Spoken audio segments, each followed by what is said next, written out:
Understanding the role social media and technology play in how we talk to and treat one another has never been more important. Investigating what may be influencing our behavior and driving our decisions, and also knowing what is impacting our community and the ways in which we relate to each other will help us ensure inclusion and recognize extremism. University of Michigan professor Libby Hemphill says that understanding extremism, especially white supremacy, will better prepare our communities to be supportive and healthy. I'm really interested in issues of power and access and sort of who is excluded, actively excluded from conversations, and that's part of why I study extremism and hate speech, because the social function of those is exclusion, where people get left out or silenced or left behind. And in social media, that's especially a problem because you already have to take a bunch of risks to participate in a conversation online. For this particular project, I have a relationship with the Anti-Defamation League. And so that relationship started sort of how do we look at white supremacy online and how do we measure it? Can we figure out whether or not it changes over time? So are extremists trying to avoid detection, essentially? Or can we build like a dog whistle detector?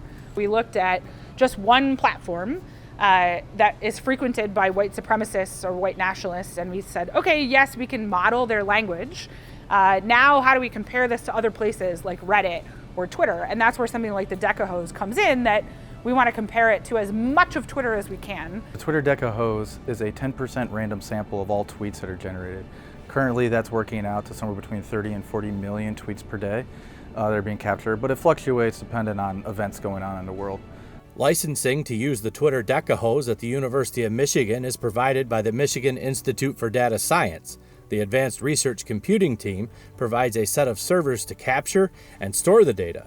Researchers can also manipulate the data in ARC's optimized environment. I was able to access this public sample of data that lets me do comparisons between public Twitter, mainstream Twitter, and sort of extremist language elsewhere that I just literally could not have done because I wouldn't have been able to get the data. To help researchers get the most out of the high-performance computing resources at Michigan, consulting services are offered by ARC and the team at Consulting for Statistics, Computing, and Analytics Research, better known as CSCAR. That can really help researchers understand what the data is really doing and apply different methods to make sure they're asking the data of questions that actually make sense, because you can actually treat it kind of like finding shapes in the clouds, and that's where the consultants can really make sure that the method you're using is appropriate.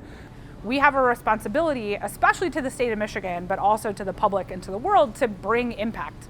And so by partnering with the Anti-Defamation League and with a place like ICPSR, that is a social science archive for the world, that it makes it easier for me to accomplish these broader impacts because I can work with a nonprofit partner who's trying to end hate speech online. It matters that folks understand how does social media and the way that we use it influence politics and relationships. And I think it requires all of us working together to treat each other better to solve that. But the threats of white supremacy and extremism are real.